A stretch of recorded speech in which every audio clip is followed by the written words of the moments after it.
In celebration of Women's Month, we want to talk about narrowing your focus. And this will apply to all people, but specifically with women's issues, we wanted to talk about ways that you can narrow down your focus. Because sometimes my mom likes to talk about shiny object syndrome. And that's where we can get distracted by, ooh, what about this? And ooh, what about this? And there are times that we need to narrow down our vision and narrow down our focus. And there are also times that we might need to broaden. And so please, if you feel like you're too niche or you're too narrow, some people might need to broaden things. Some people might need to kind of take things down. I think it's about timing. So when you look at bringing things in, and then you see that you have additional time to broaden, or you it's time to expand because there's something else happening. I think that is the time to do it. I think for me, because I have shiny object syndrome, Same. can we and let me describe what shiny object syndrome is, because it's something I made up. Okay, I made up because it's SOS. So it's just like, somebody sending a flag up because they need help. So shiny object syndrome is about needing help to focus so that you have great execution. Because shiny object syndrome, being able to look at a million things or be able to do a million things, can cause you to be distracted, have a lot of things started, but nothing finished. It's a sneaky way to procrastinate.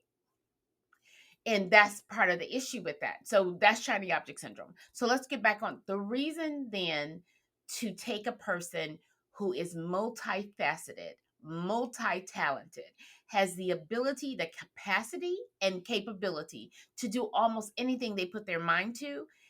Focus. Focus is not just hitting the target. Think of a target within archery, and it has those circles.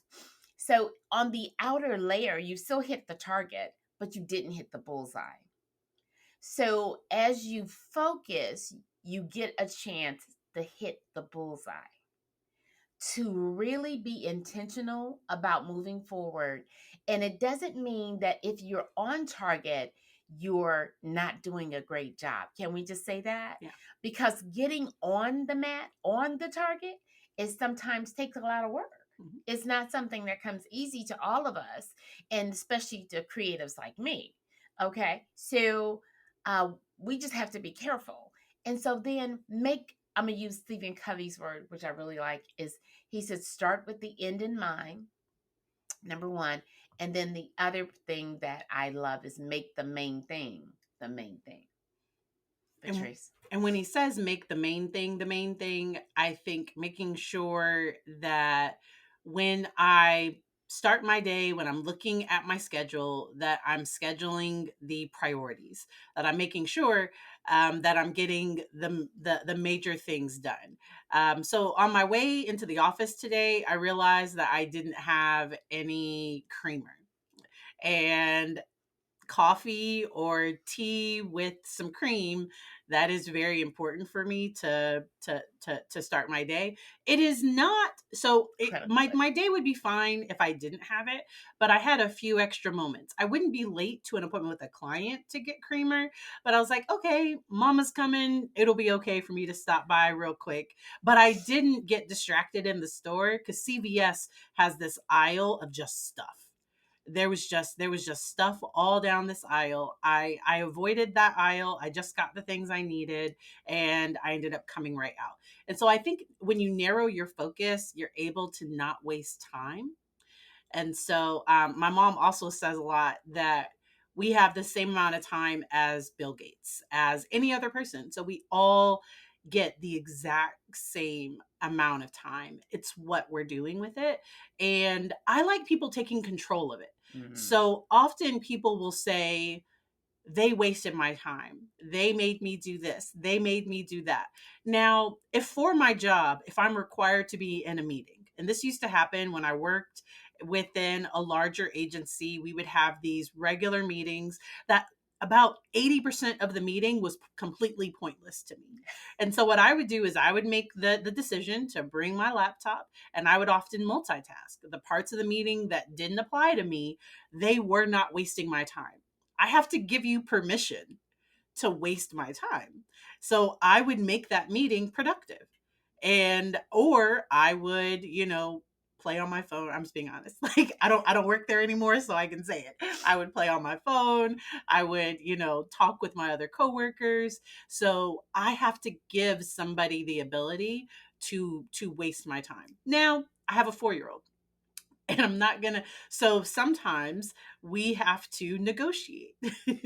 And if I'm trying to get him out of the house fast so that we can be on schedule and do all these things, well, let's say he has an accident that morning, and now that adds some extra things to my day. I know that what's best is for me to go on ahead and handle that in the morning. But once again, I am choosing that. I'm not saying, oh, I woke up and then this happened, because I talk a lot about the fact that there is pain and there is suffering. Pain is inevitable. Suffering is often my perception of that pain. So if I'm thinking, oh, this is the worst thing ever, oh, he had an accident, da da da. But instead it's just like, okay, this is our day. I might have to text a client that I'm running a little late, and it is going to be okay, because then my brain and body can respond. We talk a little bit about the brain doesn't know the difference between the truth and a lie. So if I'm thinking, oh, I'm running late, this is going to be the worst thing ever. My client is going to terminate. I don't know. So if I'm thinking all of these things, my body is going to start responding as those things are happening. And the key with that is that by giving yourself permission to handle what's the most important thing today, you give yourself a chance to be more productive in the rest of your day. As Patrice alluded to, our brains don't know the truth from a lie, right? So when we start telling our brain we're having the horrible day, all of that, our brain says, okay, so now I'm going to respond to everything. We're having a horrible day. That's what you want? No problem. So the mindset matters. Our mindset matters. I'm not saying live in euphoria. Yeah. That is not what I'm saying. I'm saying live in reality, right? Handle what you can, and the things you can't handle, don't always pile them on you as a woman, especially because it's too heavy for you to continuously carry. Patrice thought of something wonderful. So how do you do that? Because I think a lot of people struggle with how do they pick what things to let go of. Because I'll be honest with you, often it's about control. Often? It's always about control. We want to control everything. I mean, okay. So I have sinus, just in case you hear some sounds. So the deal with this is, I think that's the first step. The first step is knowing that you cannot control everything. Breathe.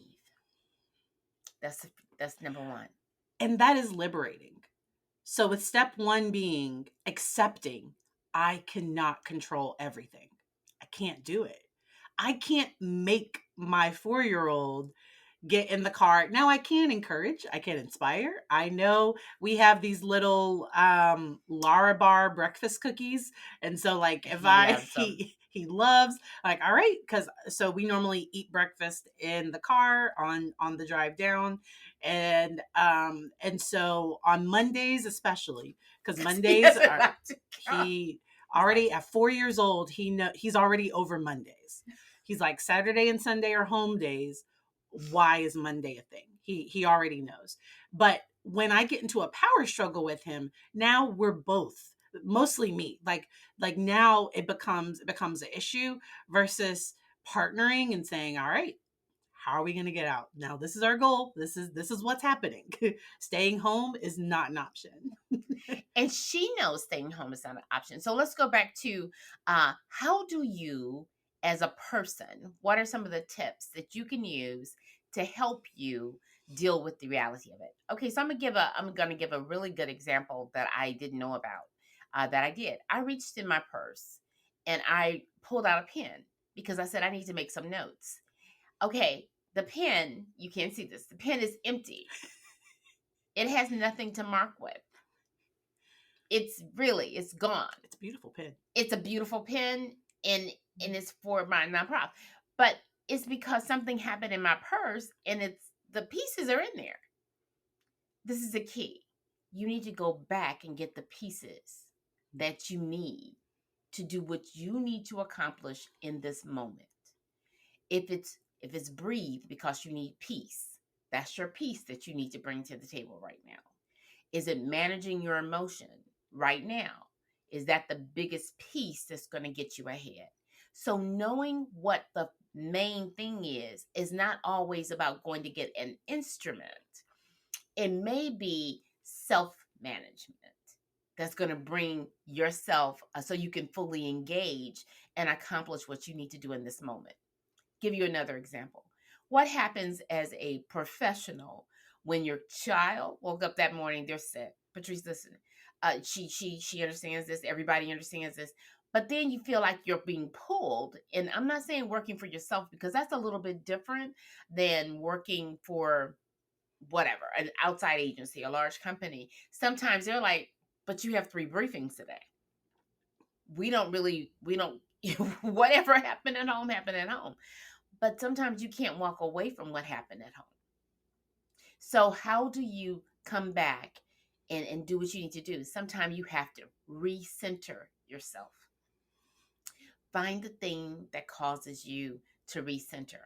And then don't put added pressure on you. As soon as you can leave the situation, if you can reschedule the situation, then do your best to put and keep the main thing, the main thing. I'll also say, and I saw a TikTok on it, that sometimes we need to find our good enough. Whoa. Sometimes for your own peace, you need to find your this is good enough.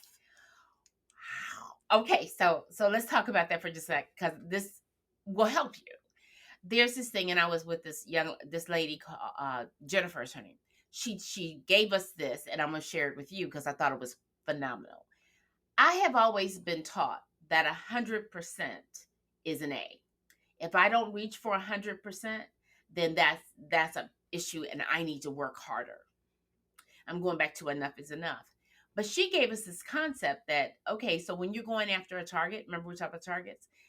Getting on the board, 80, 60. What is the least of your good? What is the area that you said, okay, today 60% is what I can give you, and it'd be all I can give you today. And that doesn't cause us to be less. It just causes me to be human and say, okay, my target, my goal to strategize and get 100 of these done, but 80% is going to be a win, not 100. 80% is a win. And then what is the least? And then I can target for the 100. But when I get 80, I celebrate. And that's the other thing. Celebrate small wins. Yes. Go ahead. And I also heard somebody talk about the fact of looking at effort versus just the number. So did you give it your all? And so right now our child is learning how to write his letters, write his name. He's starting to learn like what sounds go. Like he's starting to do a little bit of learning. And sometimes if you tell a child all the time, you're so smart, you're so smart, you're so smart, when something is hard and they can't do it, then they think they're not smart. Versus if you praise their effort, if you praise, you really tried hard, you really gave it your all, I can see you're really trying hard. If you talk about their effort, they'll understand that, oh, even when things get hard, I can still do my best. That's excellent. Can I take it into the professional realm or as a woman, taking it to our lives, right? When I give, today I'm not 100%, right? So coming and being a part and knowing the disconnects is me giving my best effort today. So when children or you in a workplace as a leader, then when your employee, people that work with you, collaborate with you, when you know they've done all they can do, there's two options at that point. The one should never be negotiable, which is encourage them right where they're at. The second is what we can do to add value to them. What can we do to help you be more successful? What can we give you? What kind of training? What kind of whatever? And the same thing in our personal life. It, I'm an entrepreneur. I'm a solopreneur, and I'm a serial entrepreneur, which means I have more than one business at one time.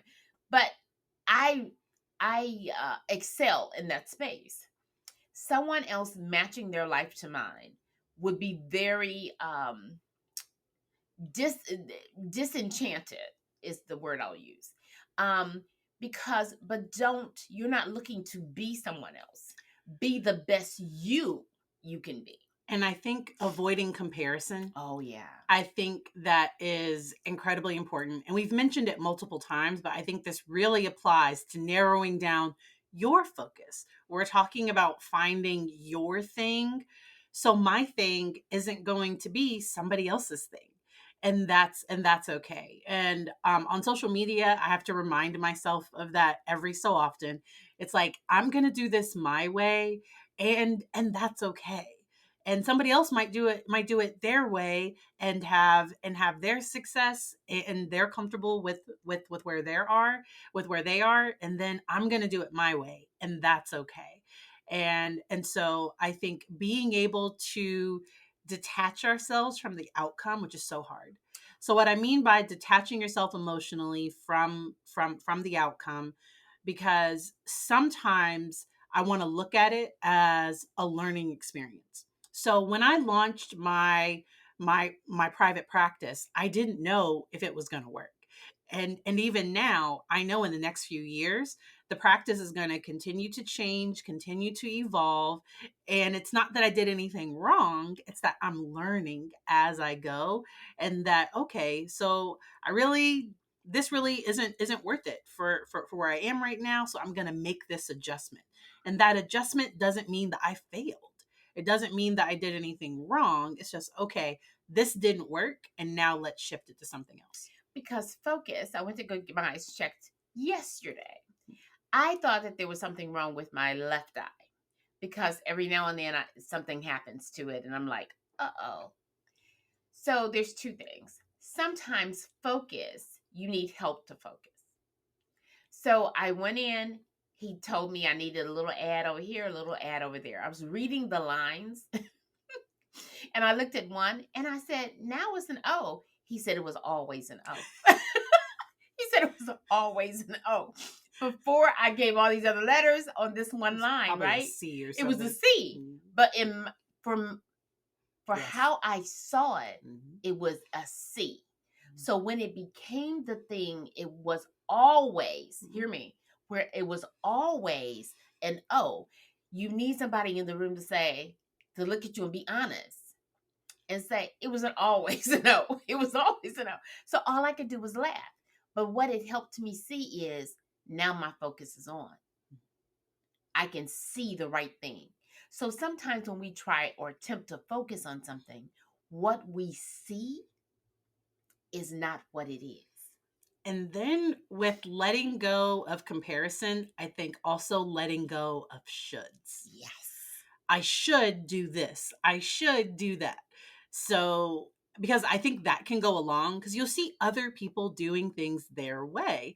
And you might think, oh, I should have more of this. I should do this. I should. And should is different from I want to. Because let's say I want to in the next year have this, or I want to do that. That doesn't have the same judgment as should. I also don't like the word lazy. I'm not a fan. I used to use it to describe myself, but I'm not actually lazy. I thrive at the last moment, and I have to learn how to motivate myself early. So did you hear that? I have to learn how to motivate, because I am not motivated. So if something is due in 2 weeks or something is due in 3 months, I have no motivation, because I probably have a million other things that I'd like to do more than whatever that thing that's coming later. And so I have to plan. I have to find ways to motivate myself. And sometimes it's saying, okay, I'm going to write for 30 minutes and then I'll get on TikTok. I'm going to do this. I'm going to finish my notes and then I'll do this. And I like that because what it does is it helps you stay focused for the end result that you desire, right? And then the other thing is because I stopped using should as well because she taught me, she taught me how, but it was moving from should to could have, even for me, made a huge difference. But I love the want to. And then this is the other thing. When you want to do something, then something triggers in our brain to say, okay, that's what you want. Let me help you. How can your brain help you accomplish it? So that is huge. The other thing is I'm going to use the C for and the O. Remember, I had a C and a O. The C is what could, the O is opportunity. Mm. The O that I ended up seeing as focus. Focus gives you opportunity to stay on task and to accomplish. So for me, in the morning is my best time to focus. Yeah. After a certain time in the day, there's different kind of work I get. And then after another certain time in the day, you probably don't want to talk to me because it's not that my brain's not functioning. It's harder work for me to stay on task. And I just want to say, for some people, morning time might be when they're not thinking very, and That's the right. evening might be when they get their best work done. So it's maximizing whatever your peak hours is. Do the hardest thing, the thing that it's going to take a lot of energy, a lot of motivation to complete. Do that during your peak hours. But you have to however, you have to know yourself or know how you produce or watch yourself produce. And that's really important. So let's talk about focus. Focus is about using the F as just first, look at first, what's going to give you the greatest value in this day. So I normally start my focus list the day before. When I wake up that morning, if something has shifted, I give myself the space to shift with it, right? Because as a parent, as a mother, something may have happened to kids. It doesn't matter what happened. Something happened. And the key then is which one is urgent? Which one is important? Where do I move from here? And I hope this doesn't, because we got a really great comment Okay. on TikTok Live. And the person said, I keep thinking I'm going to fail every time I do something. And that's kind of what holds them from doing it. And so that's where I would say, redefine what failure is for you. So failure to me, let's say I had the idea to buy a Cricut and start making some things. And I invested a lot of money. Yeah, And crickets are not cheap. I invest a lot of money and it doesn't go the way I wanted to, but I formed an LLC. But I'm gonna change the but to and yet. And yet I did all of these other things. And now I know, okay, so maybe this wasn't right. Maybe this didn't work out. And so I wouldn't invest anything that you need to survive. Yes. So I'm not going, let's say I'm a single parent with kids and my kids depend on my regular everyday job.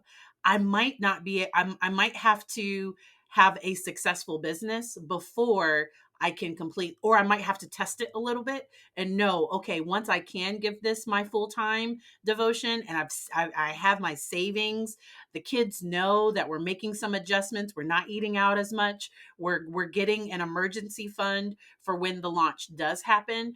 Because when you have a baby businesses normally don't start off feeding you. They don't. They don't feed you. They don't feed you. They can't. It's like delivering a baby. A baby is depending on you to feed it and to nourish it and to change the diapers, all of those things. And before it can then rise up or and feed you or even feed itself. Yeah, the business. The business typically you feed, this is a strategy, just like a child. You feed it, it feeds itself. So that means it doesn't need your income or whatever, right? And then it feeds you. Now, there are some people that have done things in social media or whatever, and it fed them really quick. I'm not telling you how long the process lasts for you. I'm saying that when you start it, it may be your energy and your effort that you're feeding it with. It may not be money. Then it may be, it takes less energy because you're reworking your content. And then you say, wow, you're getting resolved or results. And one of my favorite books on that topic is Failing Forward. Do you remember who that's Excellent by? book. Failing I Forward. thought it was it's John Maxwell. And so, because what it does is it has you redefine what failure means. Because so when a baby's learning how to walk and they fall down, we don't look at that as a failure. No. When a teenager is learning how to drive and they hit a curb, they hit a mailbox, we're not, but like we make sure that everything's insured. Hopefully it's not anything more serious than that. But so that's where we want to redefine what does it mean to fail, and then how do I recover when I do fall down? What does that recovery look like? And something else that came to mind from what we were talking about earlier with letting go of shoulds and not comparing, also making sure that not apologizing for existing. Oh wow. I feel like especially women apologize a lot. So I've learned to say thank you instead of I'm sorry. If it's because let's say this morning I was running a little late, and I might have said I'm sorry, I'm not sure. But I was like, oh, I don't think I said I'm sorry. I think I said I had to run by CVS real quick. And normally if I'm thinking, I'll say thank you for waiting for me. Thank you for and if I can give somebody a heads up that I'm running a little behind, but not apologizing for existing. That's so important. So um it's about you being authentically you, right? It's about you understanding the space that you're in. The first space that we're in is in our physical space, right? So own your physical space. Take self control, right? And then you move on to other things. So Patrice talked about a couple things, and one of them I would like to address. One is um, there's a TED talk, TED talk as well about failure, to look at it from a different perspective. This guy, I'm not telling you to do this. I'm just saying that there was some things that he learned in the midst of failure. When you look at great innovators and creators, uh, failure helped them build the muscle, the strength to move forward and to accomplish what they always did. I think it was Thomas Edison that had over 10,000 failures, is what other people called it. He said, no, I had 10,000. He said, Ways to not not light, because his thing was to do the iridescent light bulb. He said, I had 10,000 ways not to do it, So it's a matter of the way you look at it. And everybody looks at life through a different lens, going back to focus. Vision is connected to purpose, and purpose and vision does not stay the same all of our life. it is going to change. It's going, you're going to learn more. It's going to shift. There's going to be ebbs and flows. There's going to be, go ahead. We're starting to get close to graduation, and I'm going to say it again. Please do not ask graduates what they're going to do after. Like let them share if they do have a job, if they do have an idea of what they might want to do. So especially the younger generations, as they started to get rid of pensions and people getting there being a benefit for you staying at one company for 20 years, most people under the age of 40, they change jobs every 2 to 5 years. And so just because somebody starts at one particular job, that does not mean that is where they're going to stay. I was extremely disillusioned when I graduated with my doctorate. I thought that, oh my, as soon as I graduate, I'm going to be making $60,000-$70,000 a year. It was a big slap in the face when I made less than 30. It was it was less than $30,000 with a doctorate in the middle of an economic crisis. It was back in 2009. But through that process, I found some strength in some ways that I didn't even know, some innovation that I didn't even know that I had. And when you have that ability to say, okay, I've been in these similar situations, how can I get through this? Because I think that's what past failures can do.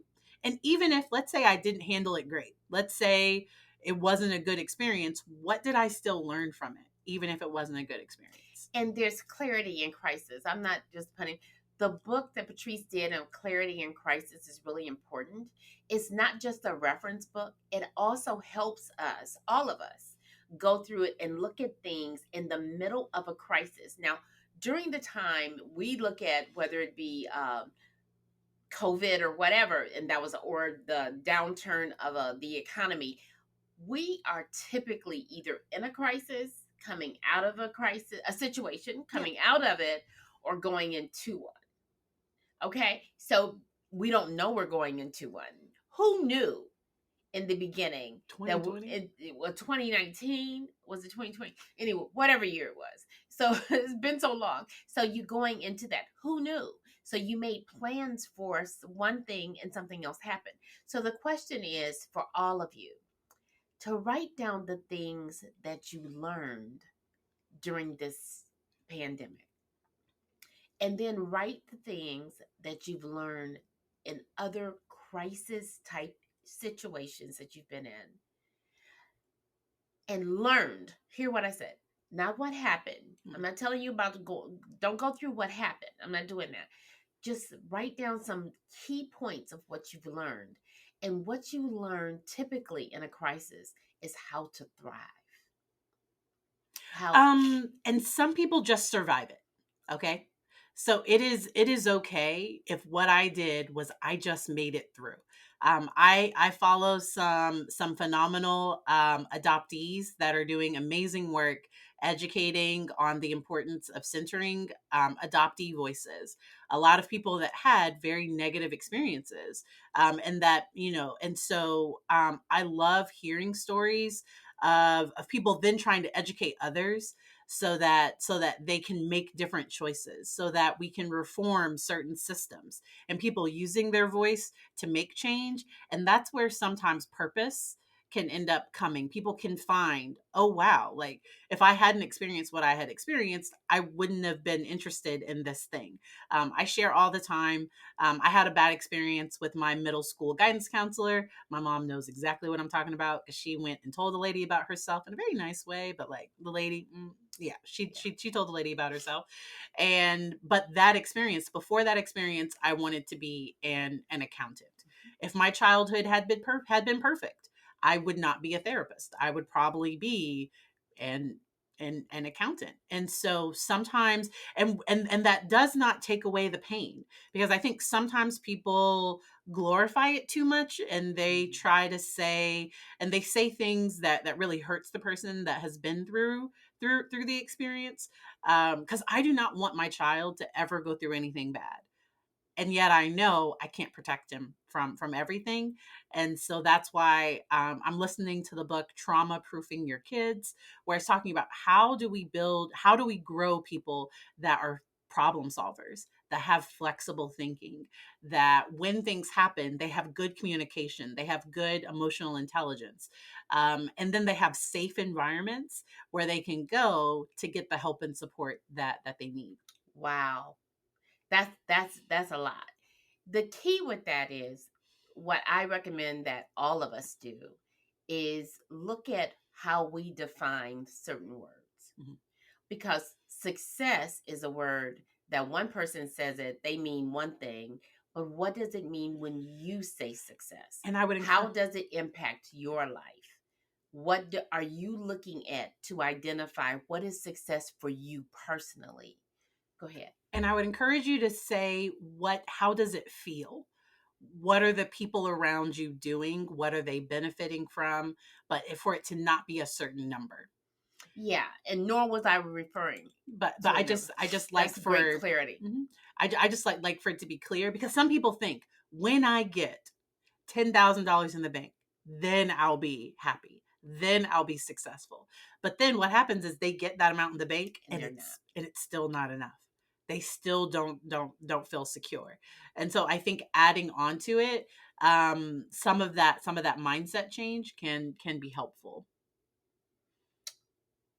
Yeah. And then the other thing is look at other words for you. Look at what you're expecting. So remember I said vision? What do you see for yourself in your life? What is the impact that you desire to make, and whether it be in your neighborhood, your community, whatever, what is it in your personal life? What is the impact that you would like to make in the next 12 months, 6 months, 3 months, even today? What is it that you would like to do today to make a change in your day? Because habits are based on consistency. Because it is easy for me to go back and do more easier for me to go back and do some things I've always done, because it's already formed that cycle. For me to redirect the cycle is going to take some effort on my part. So this is what I'll know, and this is one of the things I'll tell all women. First of all, I celebrate you, um, because it's not just about delivering the baby. It's bigger than being just the female, right? The key with it is be authentically you, no matter what, as an individual, as a person, be who you are, be the best version of yourself today. And so, even though, like I said, I celebrate women, I celebrate everybody, because it's not easy. Life is not easy. However, it's worth it, because we don't know the impact we're going to make on other people. So this is what I've been doing to help shift my mindset. Is I've been doing one kind thing, unexpected, unrequested, for someone random. One random kind act Is that a week or a day. wow. A day. Now, because remember, I'm on the 80, I'm on a different 100. If I don't go anywhere today, it's going to be really hard for me to help somebody. So let me tell you what I do on that day. The kind act I do for that day is for me. Mm-hmm. Include yourself in that. That doesn't mean every day is about you.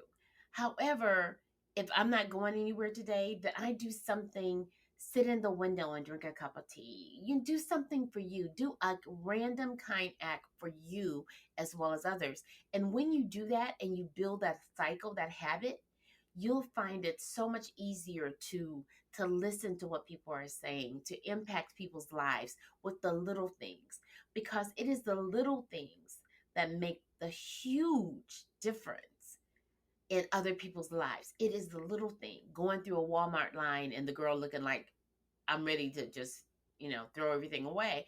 And when I say that, I mean, I had a lady toss my apples. I said, did the apples do something to you? So she did that. She started laughing. She said, no, ma'am. I said, these are my apples. You're tossing my apples and you going to bruise them. And so she was rolling back to my God. I said, are you okay? And she said, no. I said, okay. Oh, I said, okay. I said, I did. But she said, breathe. Just breathe, baby. I said, today, the end of the day is coming. Breathe. And I said, but in the meantime, don't mistreat my apples, okay? And so she was just rolling. She said, ma'am, you are so funny. But it seemed like a big thing, maybe. But more than anything, it shifted her mindset for just that moment.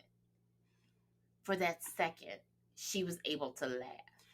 And humor and laughter. So if I am, so she, that person was likely in a negative headspace. Laughter that's like that, that's unexpected, it will jolt you out of that. And even for a moment. we are going to go ahead and wrap up. We are so thankful that you all listen. My mom shared what she is doing, something that I am doing to just shift my mindset. I am getting back into therapy. I am so glad I found somebody that is in my network. We will see how it goes. And I like the transparency, and so if it goes well, I will share that. If I keep looking for somebody else, I'll share that too. But I'm very grateful for everybody that chooses to listen. We might start to stream these live over on YouTube and Facebook as well, and so stay tuned for that. And we hope you enjoy the rest of your day.